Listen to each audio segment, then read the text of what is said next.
আজকে আমরা আলোচনা করব বিভিন্নার্থক শব্দ নিয়ে আমরা আলোচনা করব। যদি আমরা খেয়াল করে দেখি যে অঙ্ক শব্দটা যেটা এটা সংখ্যা, আক, চিহ্ন, কোল এগুলো দ্বারা প্রকাশ করা যায়। অচল শব্দটা যেমন আমরা খেয়াল করে দেখি, যেমন আপনি প্রথমটা যদি খেয়াল করে দেন, টাকার অঙ্ক কত হবে, এখানে অঙ্ক বলতে সংখ্যা, অঙ্কটা কষ, এখানে অঙ্ক মানে আখ, পদাঙ্ক অনুসরণ করে, পদাঙ্ক মানে হচ্ছে চিহ্ন বোঝাচ্ছে, কোল শিশু কন্যাটিকে অঙ্কে নিয়ে জননী আদর করছেন, মানে অঙ্ক বলতে এখানে কোল বোঝাচ্ছে।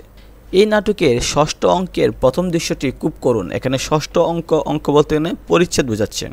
একইভাবে শরীর অচল হয়ে পড়েছে, মানে এখানে অচল মানে গতিহীন, ঈশ্বরে অচল ভক্তি হোক, একনিষ্ঠ নিষ্ঠ যেটা এটা বোঝায়, একনিষ্ঠ বোঝাচ্ছে। এ অচল টাকা কে নেবে, এখানে অচল মানে কি অব্যবহার্য। তারপর বলতেছে যে 1000 টাকার এই নোটটি অচল মানে অপ্রচলিত। অর্থের অভাবে সংসার অচল হয়ে গেছে মানে কি কঠিন হয়ে গেছে, নির্বাহ করা কঠিন। উচ্ছল বলিয়া অচলে বারিনু পরিনু অগাধ জলে, এখানে পর্বত বোঝাচ্ছে। তো এগুলোকে বলা হয় মানে বিভিন্নার্থক শব্দ, যেটা মানে একই শব্দে নানা প্রকার অর্থ থাকে, ওইটা এখানে দেওয়া আছে।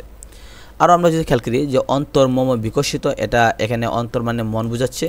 তিনি দেশান্তর গিয়েছেন, এখানে অন্তর বলতে অন্য মানে অন্য দেশে গিয়েছেন।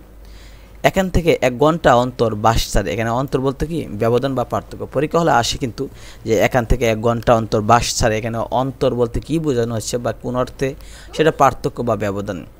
তারপর আমরা যদি খেয়াল করি অন্তর মম বিকশিত করো, অন্তর্তর হে, এখানে আত্মীয় অর্থ বোঝানো হয়েছে। তার কুটো বুদ্ধির সঙ্গে পারবে কি, এখানে কুট শব্দ অর্থ কুটিল, এটা কুট প্রশ্ন উত্তর দেওয়া কঠিন মানে জটিল। কুট সাক্ষ্য দিতে এসেছে, কপট বা জাল।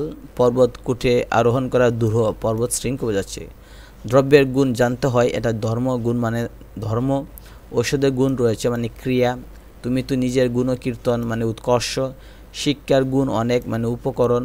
মাঝিরা নৌকার গুণ টেনেছে, এখানে গুণ বলতে দড়ি টানা। অহিংসা পরম ধর্ম, এখানে ধর্ম বলতে সৎ কাজ বা পূর্ণ কাজ, এটা ধর্মসঙ্গত কাজ। এখানে ধর্ম মানে হচ্ছে সুনীতি। প্রত্যেক ধর্মেরই মানুষের চরিত্রকে উন্নত করে, এখানে এই ধর্ম অর্থ হচ্ছে সম্প্রদায় বিশেষের উপাসনা পদ্ধতি বলা হয়। মানুষ ও পশুর ধর্ম পৃথক, এখানে ধর্ম বলতে স্বভাব। একইভাবে তুমি কোন পক্ষে, পক্ষ মানে বোঝাচ্ছে মানে এটা দল। 2 পক্ষ নিয়ে 1 মাস, এটা মানে মাসার্ধ অর্থাৎ 15 দিনকে বলা হয় 1 পক্ষ। এখন শুল্কপক্ষ, এটা বলতেছে যে শুক্লপক্ষ মানে বোঝাচ্ছে যে চাঁদের ক্ষয় বা বৃদ্ধিকাল।